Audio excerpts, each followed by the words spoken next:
fuck, no we're not. I haven't got my headphones, I haven't got my pop filter, I haven't got some other thing that I need to have. Oh boy, so what are we going to talk about this week? I don't know, it's just us. We can't talk about Tango like we were supposed to. Zane went on vacation. Yeah, and with most topics that we talk about together, it usually ends up getting dirty. Yeah. Which YouTube apparently won't allow because we're a lesbian couple. Oh, don't mention that we're a lesbian couple. We'll be blocked from restricted mode. Oh no! People abusing the flag system put gay into the magical algorithms, so a lot of people are losing monetization now. You know the funny thing is, that is like the second time Google's done this. Because they had Really? they had that kid-friendly search engine, Kiddle. Oh my gosh, that's a terrible name. Yeah, it was blocking out LGBT keywords as well. So Google made this mistake twice, and they clearly didn't learn the first time. Are they just seeing if they can get away with it? I don't know. Considering how Google recently lost a multi-million-dollar advertising deal with a number of advertisers who just bailed on YouTube because there's just too much bigotry on YouTube. Mm-hmm. And YouTube has made a lot of half measures to try and clean up that crap. You know, the kind of crap you'd hear from JonTron, the kind of crap you hear from the likes of Carl of Sad, the Amazing Atheist, Armored Skeptic, Undoomed, you know, the whole neo-reactionary community that H-Bomber guy makes fun of. Uh-huh. And the kicker is they keep trying to make all these half measures like advertiser-friendly and restricted mode, but they keep snaring the wrong people. And it's just like, look, YouTube, these people are actively hurting your bottom line. Just nuke their fucking channels. You can do it. Yeah, I certainly hope losing a whole bunch of advertisers like that would be a wake-up call. Like, hey, what we're doing is not enough. You gotta do something about the Nazis, YouTube. You can't keep making these half measures. Just step in and directly fucking intervene. Not a difficult concept, but, well, just like Steam, YouTube's really, really fucking skittish about doing it. I will never understand Silicon Valley and their weird fucking aversion. Like, they'll go to great lengths to make sure that any discussions of LGBT issues are kept to a minimum. But they won't come down hard on the Nazis. It's like, Google, you of all people should know how that looks. Silicon Valley? Yeah, Silicon Valley. It's a nickname for the tech sector. Ah. But this has been a problem for a while. YouTube just... Oh, okay. I think Jim Sterling said it once in regards to the advertiser-friendly bullshit, in that YouTube does these things to try and deal with so-called drama channels, which are little more than channels with large fan bases that decide, hey, I'm going to weaponize my own fan base as my own personal harassment mob. You know, the likes of Keemstar, and to a lesser extent FNGR, but, you know, he doesn't have an audience. But the thing is, I think it's been said numerous times, YouTube needs to just step in and just personally deal with them. Like, just shut their fucking accounts off. It's pretty easy. It's like, dude, you're very clearly you're engaging in targeted harassment. Get off our fucking platform. Easy concept, but YouTube's really skittish about doing it. Or even just implementing a strike system. Oh, they have a strike system. Oh? The community guidelines. The problem is YouTube just won't fucking well enforce it. Like I said, I am certain that Google has a predominantly conservative bias, because you know, things like, you know, LGBT and trans issues, they get hit very quickly. But a lot of the traditional value race realists seem to get very few fucking actual repercussions for their behavior. But I mean, that is the leaning of most tech companies. I mean, most tech companies are predominantly staffed by libertarians, and libertarians are about as right-leaning as conservatives are. Ugh. Oh well, Google's gonna suffer for its own inaction, just like Valve does. Yeah, although it's hard to imagine something as big as Google really suffering from anything. Google, not so much. YouTube, definitely. Like, I mean, if YouTube reaches a point where it is significantly unprofitable for Google will just cut it. They'll just be like, all right, See ya. Bye. We're not doing this anymore. Could that be the reason?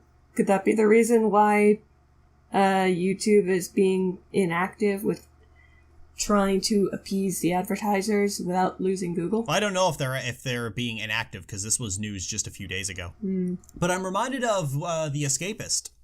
At the height of Gamergate, The Escapist very decided to lean very hard in Gamergate's favor. Which was the Gamergate was the anti-feminist harassment mob. So they decided to be a very pro Gamergate outlet. Most of their members left. Most of their best content creators left. They started hemorrhaging traffic and revenue. They started heavily laying people off, and nowadays they get by solely on Yahtzee. Yahtzee is paying all of their bills. So, oh gosh, I accidentally said Nazi. If Yahtzee left to just do his own channel and just keep all the revenue for himself, they're just going to tank. Yeah, if Yahtzee leaves The Escapist, which he probably won't because he's very comfortable there, if Yahtzee leaves The Escapist is going to completely fucking go under. It can't sustain itself on angry neo-reactionaries who are constantly jacking off to thoughts of killing Anita Sarkeesian. Yeah, there seems to be this dissonance between, we don't want to... it's not a sustainable business model. We're going to crack down hard against the LGBT, but we're not going to do it against the white nationalists. But that's just losing them money. They're doing all this to stop themselves from losing money, but that's what's happening anyway. An individual YouTuber can subsist off conservative hate boners, okay? Carl of Sad and Blunder Fedora, they rake in a killing on Patreon, but that's like 2,000, 3,000 a piece. Can't sustain a website on that. And websites that specifically target that demographic, they don't survive because there's just not enough of them. There's not enough angry young men who want to jack it to feminists getting murdered. There's just not enough. And there's not enough of them on its own. There's certainly not enough of them that are willing to contribute financially because most of them are fucking teenagers. True. So, yeah, I mean, someone like Blunder or Carl Gone, they can certainly make a living off this, but a website with The Escapist, which needs a lot more money to sustain itself and all the people it hires, can't do it. YouTube can't fucking do it, and they're gonna learn it the hard way. Advertisers bail because they don't want to be connected to the virulent racism that goes on among those channels. There is no money in pandering to neo-reactionaries. What I'm left wondering is then why is this considered such a good business decision by YouTube if it's so obvious to people like you and me that it's just not going to work in the end? I don't know. I don't know. There's something is causing YouTube to be afraid of just taking direct action. Maybe it's the rage. They nuke these few channels and you'll have like rage on Twitter of OMG censorship. I mean, a few videos get demonetized and these fuckers act like they're being thrown into the gas chamber. That was a bit of a dark metaphor. Yeah, well, it was an appropriate dark metaphor. These people overreact, neo-reactionaries and conservatives are champions of overreacting. But anyway, on to more interesting stuff regarding YouTube. Yay. Oh boy, my this channel's just been a magnet for rage lately. Oh boy, do tell. Well, I mean, you saw it was like last month we had like an artist meltdown story, and that was. I'm still getting fucking bitchy comments on that video from people who are really convinced that someone is gonna want to buy a print of a piece of artwork that was shown for 2 seconds. So here's a kicker. There's a reason I don't credit this stuff, because it makes the credits unnecessarily long for no gain. I guess I can't really talk about this without talking about audience retention. The most important metric for any video is audience retention. And audience retention is demonstrated by a line graph that gradually decreases over time. And you see hills and valleys of bits where people will replay and things that people skip. You'll see drops where people are leaving at a certain point. It's probably the best metric any YouTuber has because it measures the actual viewing behavior of 100% of the people who watch the video. So if people are consistently replaying a certain point, that's noted on the line graph. If they're skipping something, that's noted as well. It's all visually showcased. And it's really interesting. Now, a lot of people don't really don't know this, but when you skip forward on a video or you replay parts of a video, YouTube tracks that and it gives that to the creator to do what they will. It's more valuable than any comment or thumb up or thumb down will ever be. A couple of years ago, I had a top 10, what was it? It was like the top 10, it was one of the top 10s, but on one of the top 10s, or two of them actually, ANY came in to complain about the length of the number transition, and I said to him, I made the number transitions that long for a reason. If it bothers you that much, skip forward. And ANY responded with the usual defensive, boy, you really can't take criticism, can you? But what he and many other people didn't realize is that him skipping through the number transitions will be reflected on the audience retention. And it will actually give me proof that yes, the majority of the viewers do not like the number transitions. Because they're consistently skipping them. And it was reflected. If I were to bring it up right now, you would see a dip. You would see 10 different dips where people are skipping the number transition. Interesting. Now, one thing that's really consistent is in regards to the credits. On the at every glass of water and in a minute as well, when the credits pop up, the viewership plummets to zero. Almost like the line, the drop is almost vertical. It flat out plummets, which tells me no one's reading the fucking credits. They immediately click away. That tells me that putting any information in that end title is a complete waste of time because no one's gonna fucking see it. Besides, it's pretty much the same thing every time. Yeah, it is the same thing every time for precisely this reason. I have it there because it's a nice bookend that wraps everything up and lets people know, all right, the video's over, rather than just ending abruptly. But even in cases where I would have to change something, I generally don't. Like if I use different music, it's still the same music credit because it's just the same PNG that I use because I have the metrics on hand to tell me, yeah, it's a waste of fucking time putting anything there. And it's one of the big reasons I don't credit like every single asset that I have because nobody watches the credits. And so I would be going through a massive amount of retyping and reformatting everything in every single video I do for no reason. No one's gonna fucking see it. Yours and Zane's Patreon has been in 8 different podcasts, in the description of 8 different podcasts. Collectively, they've gotten about 200 clicks apiece. Oh, really? Yeah.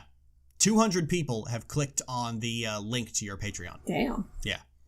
Out of the thousands who watch it. I'm still happy with that. Yeah, you might be happy with that. But that shows, that does showcase the actual engagement of how many people are actually reading the description. True.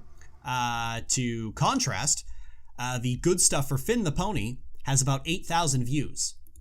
Only 1,600 people clicked on the link to his channel. And that's in a video where the whole premise is, here's a channel I think you should check out. The link is in the description, go check it out. Even in that case, less than a quarter of the people clicked on the link. Because didn't you say that's because a lot of YouTube viewers are lazy and if they have to look in the description, they're not going to? Yep, exactly. A lot of YouTube viewers are extremely lazy. And they will not bother to check the description.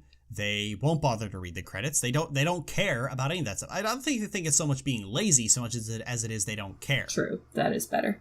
I'd imagine that some people are lazy. I mean, what can you do? But that tells me that the credits in the description are a complete waste of time to put in anything. So trying to credit even thumbnail art is often a waste of time because most people don't care. Or they'll just ask me anyway. There have been times where I will put the credit in the description. I still get people asking me, hey, who did the art for this? And that's very prominent work. That's very prominent stuff there. The stuff that goes in the interlude of Glass of Water, that's up for a few seconds. No one's going to give a shit.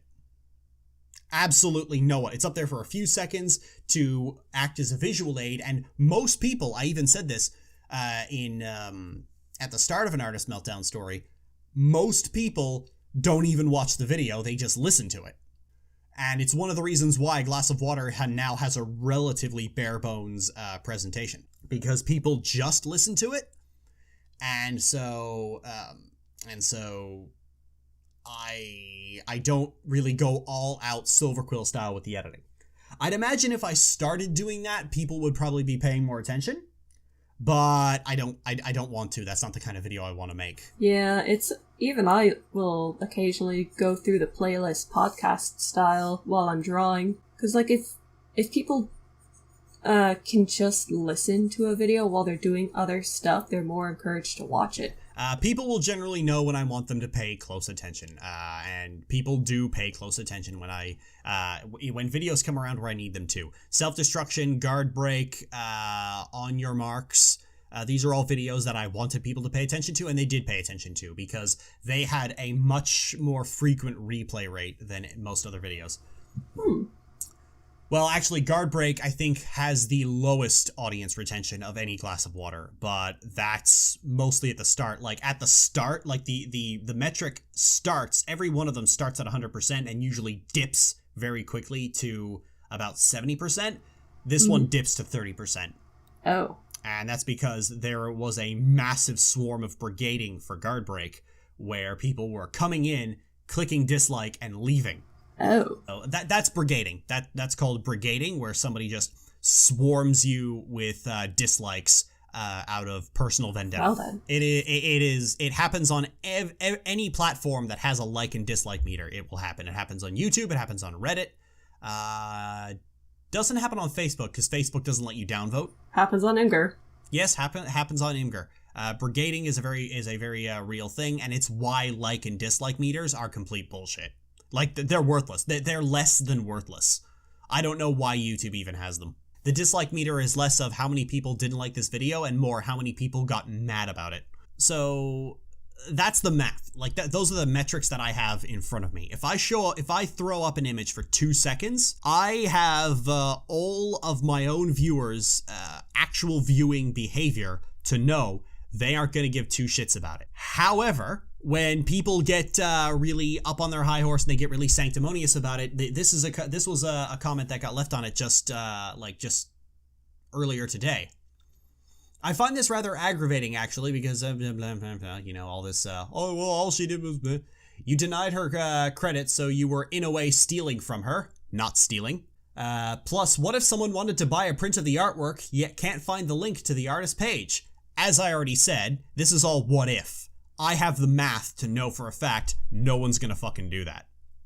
Nobody even noticed or paid attention to it until an Artist Meltdown story went up.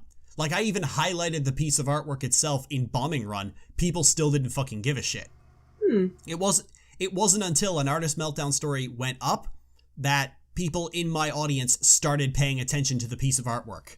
And what ended up happening was they fucking tore it to shreds. Oh my gosh. Here it is. This one got 54 upvotes, which for a YouTube comment is pretty impressive. Someone should tell Christy to use actual color theory in her art, as opposed to using the most disgusting neon coloring. Christy should also learn to actually shade her art, as opposed to using the burn and dodge tool in Photoshop, because it makes her art look filthy. Someone should also teach her to use line variation instead of using the same line thickness for everything. Also take an anatomy class, because her humans don't even have skulls in the back of their heads. Perhaps she could use references for her art, but I guess that would be considered art theft. So, basically, like, in a sense, an Artist Meltdown story gave Christy what she wanted. Like, she wanted, like, to be highlighted and put up and, like, put front and center for 2 seconds of footage. So, I did that, and this was what she got. She got not only raked over the coals for her poor behavior, but she also got raked over the coals for the fact that her artwork isn't very good, which she often tried to deny because, oh, well, if it wasn't very good, you wouldn't have used it. lady, I pulled this off Google in relative haste. I don't really put much thought into the visual aids that go into the interlude. I grab the first relevant image I can find, and it goes in. And it's done. And we're done. This was what came from that. This was what came from that. Either people saying, yeah, this kid needs to get over herself, or actually looking at the art and going, wow, someone paid for this? Ouch. And so I actually had a detailed response to this guy, but this sort of highlights is that these people work in a lot of what ifs. I have the information to say this will not happen. No one's going to want to buy a print of an image that I put up for 1 second. It is, as far as they're concerned, it has as much inherent value as the stock photos of people shrugging. And even if they did want to buy it, they could just ask you. Yeah, if people actually did care about the source of the artwork, they would have just left a comment asking for it anyway. Nobody did. Nobody did. So, surprising absolutely no one with any brain cells in their head, I do these things for a reason. And I have reasons for doing these things. And the reason is, I have all the data and all the information to tell me that doing these things would be a waste of my time. It drastically increases the production time for a video for zero gain because no one's paying attention to it. There was basically one change to the credits I made, and that was to add whine time to the music credits, because as it turns out, DJ Delta Zero made that piano score because he works for Whine Time. Oh. Yeah. I was wondering about that. I just never got around to asking you. Yeah. Turns out the two of them are a duo. Oh. Yeah, as someone who knows you very well, I can safely say that you don't do anything without a reason. Yeah, but all the talk of like me being, Lily's just lazy. Lily's an art thief. Lily's like also high and mighty. No, I'm not. You guys are just making a mountain out of a fucking molehill. You're being a melodramatic little shit. And I am tired of people like that. Oh, yeah. I mean, I had an entire glass of water that essentially precluded good stuff to essentially say, guess what? I am now fully committing myself to raking these fuckers over the coals. So if you want to jump up and paint a target on your face, by all means, go ahead. Makes my job easier. But it is interesting just how many artists were not only like, yeah, I've run into these kind of people before, but also how many were like, so that's why it's such a struggle to get commissions from people. Has the environment really been tainted that much by artists like this? And I'm just like, yes, it has. Do you want to contribute more than that, or? No, it's just me reflecting on how few commissions I've gotten over the past couple of months.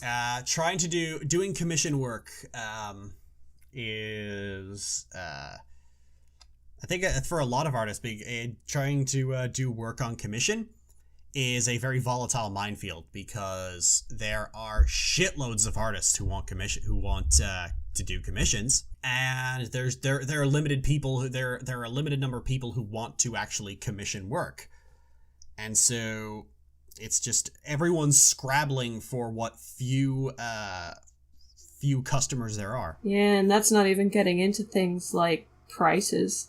Even I'm guilty of charging too much for commissions. Yeah, price gouging is a big problem with commission when it comes to commission work. But what's an even bigger problem is a discussion about prices can't actually have, like, there are a lot of problems within the art community that, could be fixed with even just brief discussions on these things and, why these things become problems. But they can't actually be had because the minute you start discussing them, you've got a horde of sanctimonious cretins going, how dare you? Don't you know how hard artists work at $15 an hour, Bernie?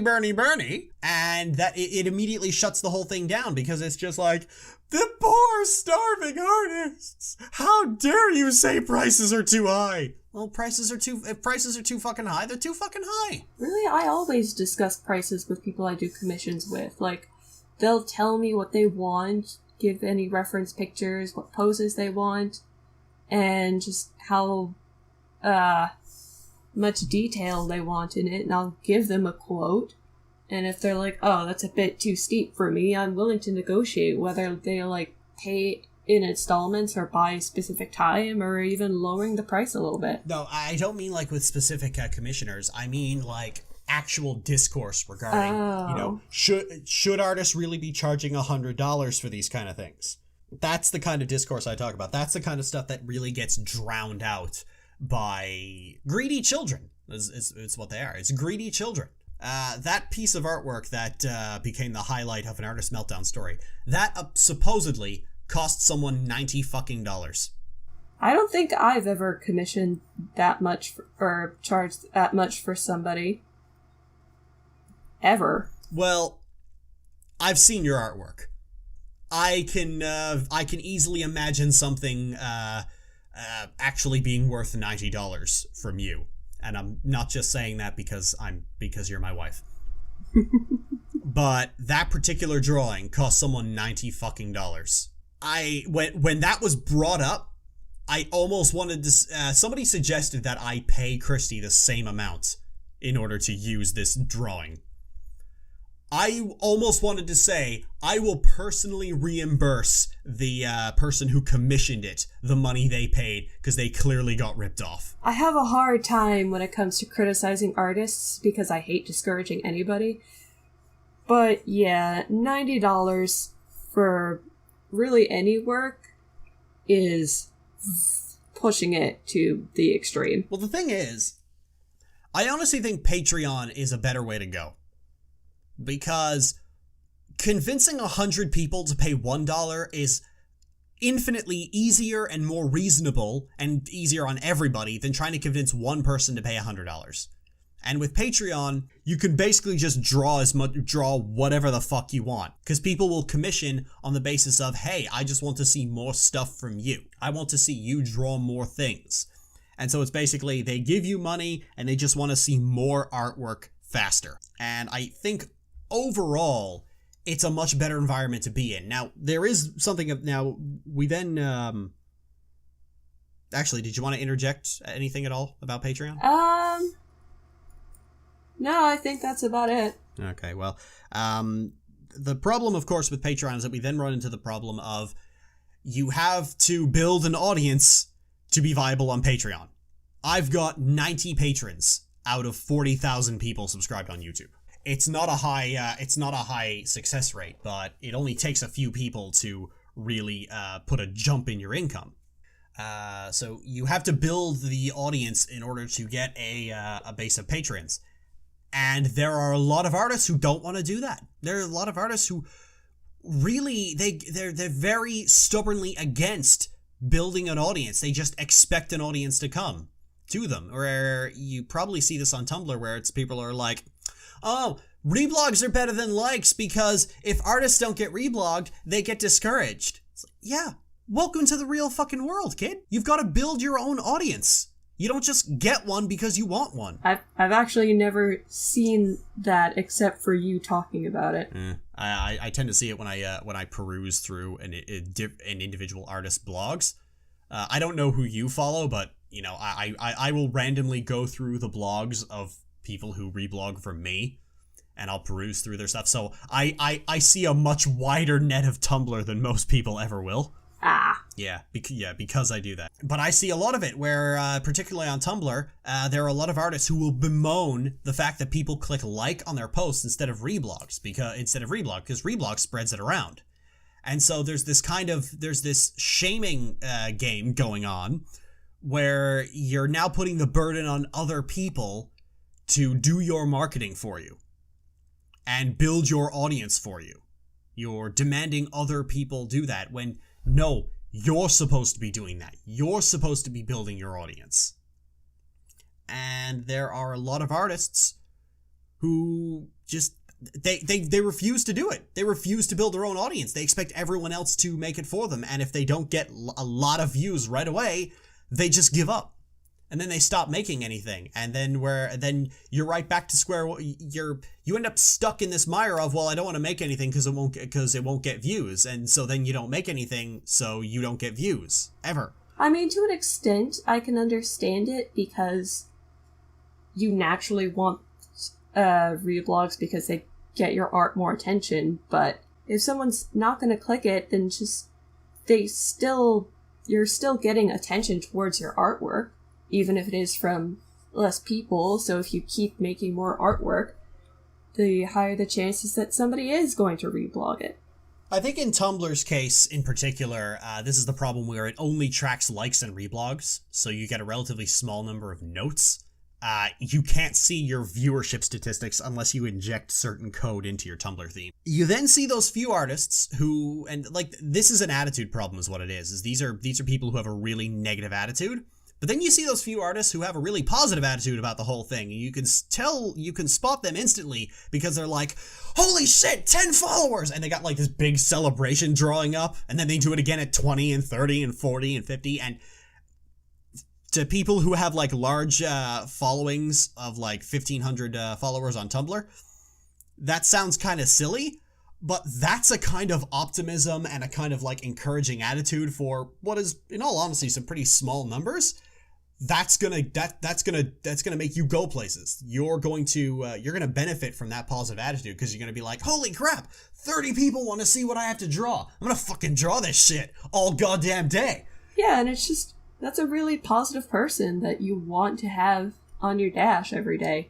And like everybody with a large audience started off like that, probably. I've never really done celebration videos, but whenever I had a video go up at a time when I had a certain milestone, I would comment, I would make a note of it in the description, like, holy shit, 100 subs, holy shit, 2,000 subs, holy shit, 10,000 subs. I just blinked, no joke. I was like hovering around 3,000 for several months.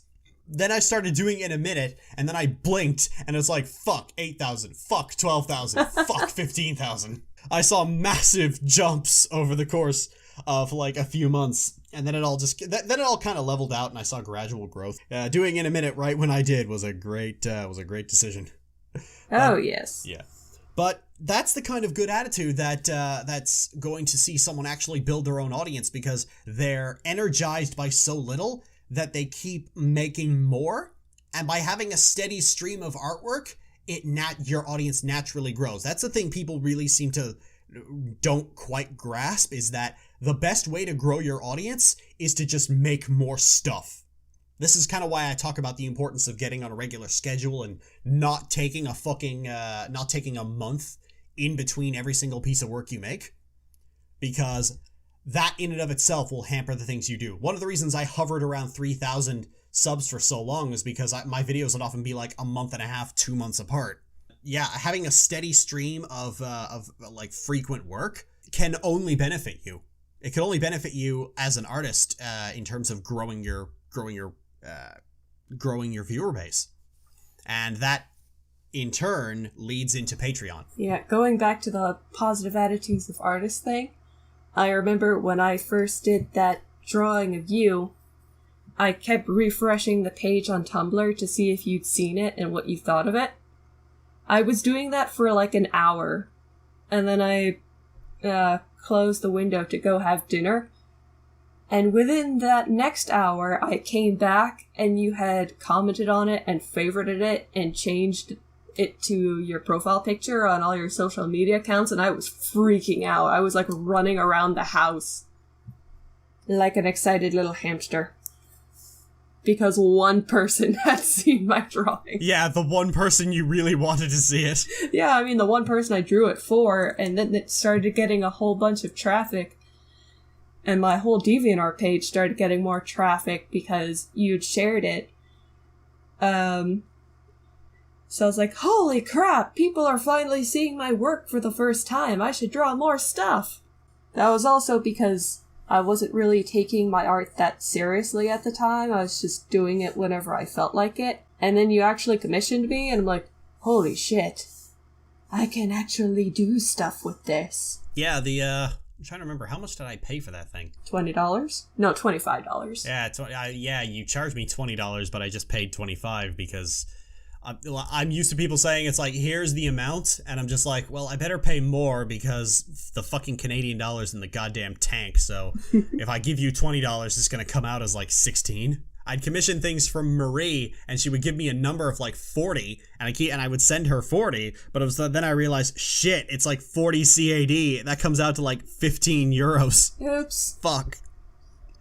Oopsie doodles. Oopsie doodles. It used to be the case where when I was editing for Josh, he would pay me like $80 for finishing a video.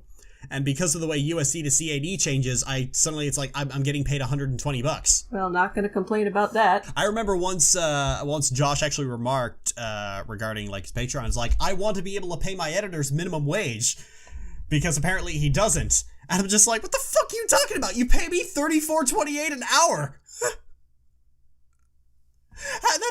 That's way over the minimum wage, buddy. Way over the fucking minimum wage. Mind you, it's only so high over the minimum wage because something like the Cadence and Shining Armor video, I did that in 3.5 hours.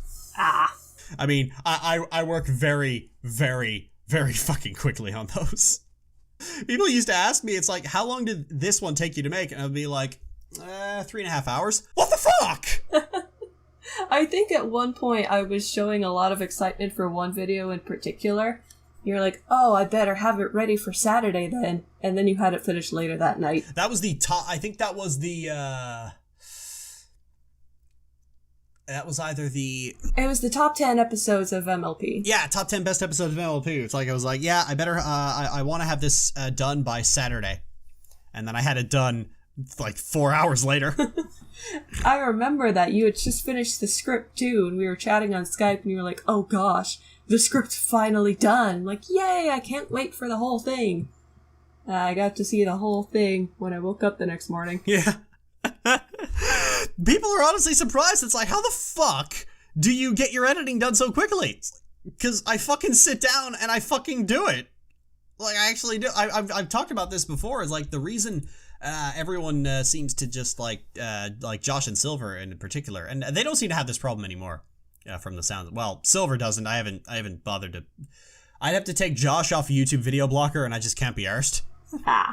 Like, I could check right now if I could just be arsed to do it, but Silver in particular seems to have like a new thing where After the Fact goes up every 2 weeks, which is good, very good actually. But it used to be, it's like, yeah, the reason it's taking like 3 or 4 months for new videos to come out is because he's doing other things than actually working on them. Yeah, I suppose there is the justification that he has another job and other priorities, but it's still a pain for his viewers and his patrons. Yeah, I mean, like I said, I pointed that out because it's people get people get it into their head. It's like, oh, it's taking so long because he's making sure it's really, really good. No, it's taking so long because he has other obligations. I think that's why That's why. I think that's why Dr. Wolf has. He mentioned to me once that he has about 10 different projects being worked on by different people all simultaneously. So that's a pretty steady stream of content, and that's why he's able to tell artists, like, okay, I just need to check in with you like every week or so just to make sure that you're doing something. I remember one artist was asking me, it's like, how can I make sure my work reaches the most eyes possible? And it was up on Tumblr. And I told him a little interesting tidbit that Tumblr doesn't tell you, but this is how it works. For the most part, tags are intended to sort through your blog. They have no bearing on Tumblr's search function, unless it's the first 5 tags in a post. So the first 5 tags you put, that's it will show up in those searches. So it's like the first 5 tags should be the work it's from and the character. Like, those should be the first 2. And if I'm looking at an individual's post and it's got like 58,000 tags and the work and the character are like way down at the bottom, yeah, your work's not going to meet any eyes that aren't already following you. Huh. It was like, no way. It was like, yeah. Huh. Making a mental note of that. Yeah, so I gave him that little, so I gave him that tidbit of information, and I said, this is what you should do. Prioritize certain tags first, and then cut all these fluff tags out. Like, some people will tag things with weird tags like, I have no idea what I'm doing, or lol just doodling. And I just said, yeah, get rid of those tags. Don't have them. They're just cluttering up the thing, and they're actually they're flooding your tag list, and they're making it harder for Tumblr to sort your work. Yeah, if you've got 20 tags on a post, you're doing it wrong. And yeah, And so he started doing that, and about a week later he said, "Holy fuck, I'm getting so much more views now." I was like, told you. Nice. It's literally my job to know this. It's my job to know this stuff, and yeah. And it's just a matter of knowing. If that's like the only piece of information I could ever give someone that is actually going to work, is know how the platform you're using works. There are so many people who don't tag their YouTube videos.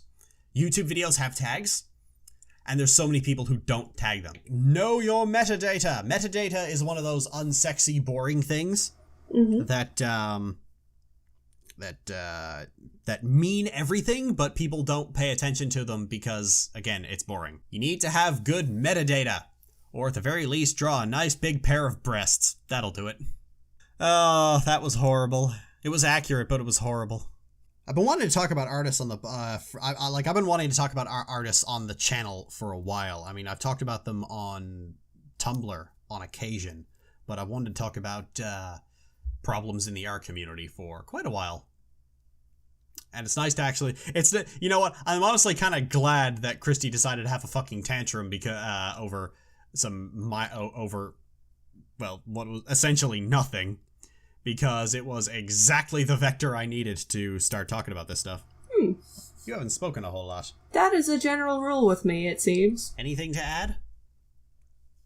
I mean, you're the professional artist. I don't know what to add except for what you've already said. It's weird for me to talk about this because I don't want to discourage artists. So I'm not sure what to say. Well, I don't think it's so much of discouraging artists so much as it is discouraging certain behaviors and encouraging better ones. I mean, like I said, this sort of defeatist, "Oh, no one wants to reblog from me, no one wants to look at my art, no one wants to commission from me," that sort of defeatist attitude, it will just hurt anyone who engages in it. And so I think if only for their own good, someone has to step in and go, "Dude, pull the stick out of your ass." Well, I suppose, but even things like people tearing Christie's work apart, like, I can't get behind that. I suppose, but I mean, there's art critique, but then there's just doing it because of someone's behavior and as a way to just make fun of them. I suppose I can agree with you there. The problem is I don't really know. There are very few occasions where I honestly think spite is warranted, but I have no way of knowing how many of these people are doing this just out of spite, or how many people are basically seeing bad art for the first time and just deciding it's like, "Oh God, what is this? What is this? What have you made?" Yeah, art critique is a pretty eggshell-filled minefield. That's kind of the problem with criticism in general, is that it can often be very harsh, especially to people who are already really sensitive to it in the first place. There are a lot of artists out there in general who are really sensitive to criticism. I mean, you can see that in just how frequently the knee-jerk, "I'd like to see you do better," gets trotted out, which is the universal symbol for, I have no way to refute this criticism, so I'm just gonna reach for the silencing tactic. Yeah. I mean, look at Simon Cowell. I bet he's not the greatest singer in the world, but he has experience in the industry and he has a working pair of ears. I can't sing worth shit, but I don't need to be able to sing worth shit to know that Nicki Minaj sounds like shit. Yeah, that is true.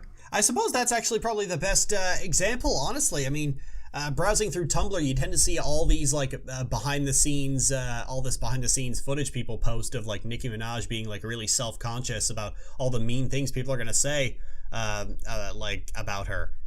And I'm just sat here thinking, you wrote a song that was pretty much Baby Got Back from the point of view of the ass. That is true. Of course people are saying mean things about you. Your music's shit. And of course I'm a critic by profession. I just remembered that somebody sent me a note on DeviantArt asking for me to give them critique on their artwork, and I never got back to them. Yeah, people ask me to give them critique on their stories all the time. I never get back to them. It's just like, dude, you're asking me to do an impromptu glass of water. That's like 2 weeks. And I'm already backed up as far as schedules goes. I can pencil you in for August 16th. I am planning on responding to them. I've been doing other stuff. I mean, I did the highlight of Brittany Pony, and most of what I had to say was, oh my god, this is so cute. Everything looks so cuddly. It's so happy. Oh my god. I already have the next good stuff planned, but I'm deliberately spacing out good stuff pretty far. I think I said that when I said my goals for 2017 is that good stuff is like very irregular. Like I'll be lucky if I get 10 out in a year. They'll happen when they happen. I already have the next one. It's just like I just gotta think about when I want to do it. Cool. Yeah, I mean, to say what you will about my work, but I'm really good at taking one event and spinning it off into shitloads of fucking discussions.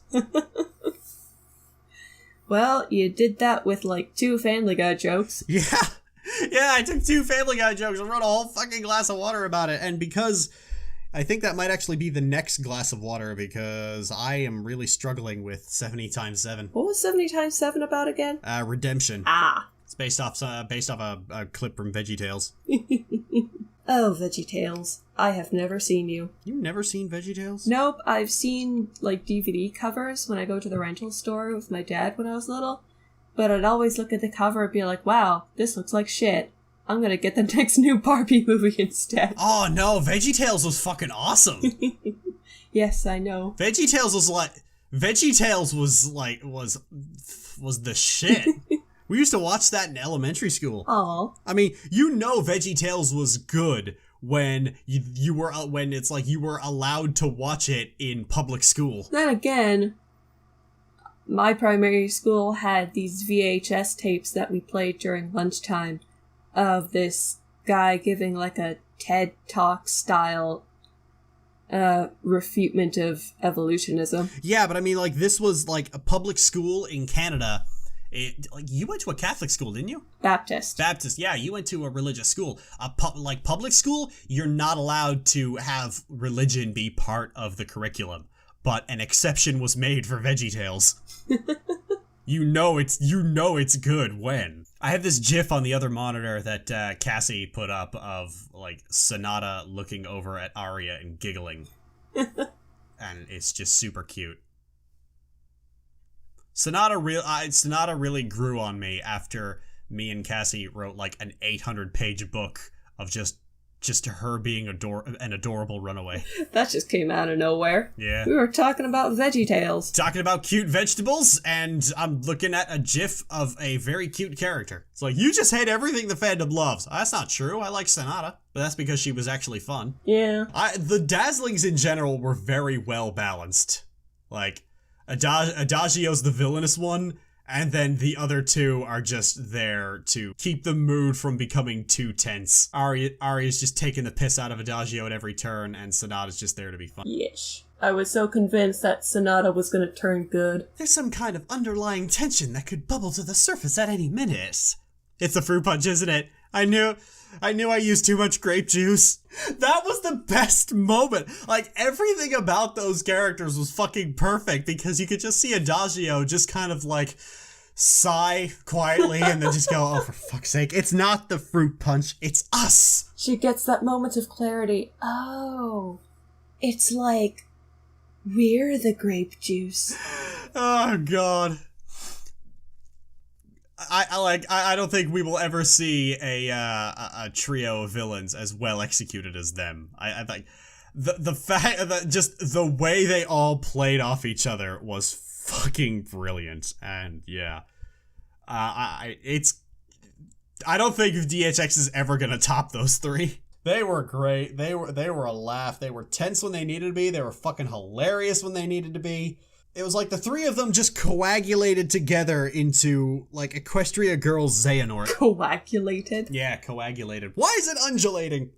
Yeah, with Zane not here, this has just been kind of a random banter day. Yeah, and surprisingly, we haven't talked dirty this entire time. Well, I mean, if we did talk dirty during the podcast, I'd have to cut it. Yeah, that's the problem we had with date night. Yeah, that was the problem with date night, where it's just like, yeah, as we're, like, recording, and we just start talking dirty to each other. And then it's like, well, shit, like 90%, I can't use 90% of this footage.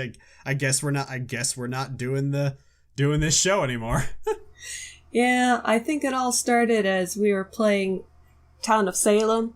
I was the jailer, and I jailed you for the night, made a dirty joke about it. And you were just like, I'm gonna have to cut this part of the audio, but go on. And things just fell apart from there. That turned out to just be the rest of the audio. Oh god, yeah, we really need a chaperone, or at the very least the pressure of being on live stream. Yes. Zane, come back. Yeah, Zane, come back. Stop being at work. Come supervise us. Help me put a leash on Lily. Oh, wait. Oh my, you're both gonna put a leash on me? Shut up. Yes, ma'am. I regretted saying that the minute it was out of my mouth. I can't trust you with anything. Oh, no, you can't trust me with anything at all. This is a very relaxed podcast. Yes. We are not structured at all. We're going to talk about Tangled Ever After next time. Yay! Have you seen the movie? Yes, I have. I finished watching it just in time for Zane to tell me that we're not doing the podcast today. Yeah, it was always planned to do it next time because Zane was going to be on vacation, and then he wasn't on vacation, but then he was at work, and it was like, yeah, a whole bunch of stuff happened. So now we just need the artwork for this one. Yay! All I can think of is us snuggling on a couch. Us snuggling on a couch while we're both going over charts and graphs. Yes. Yes. Now bring your sexy ass over here so I can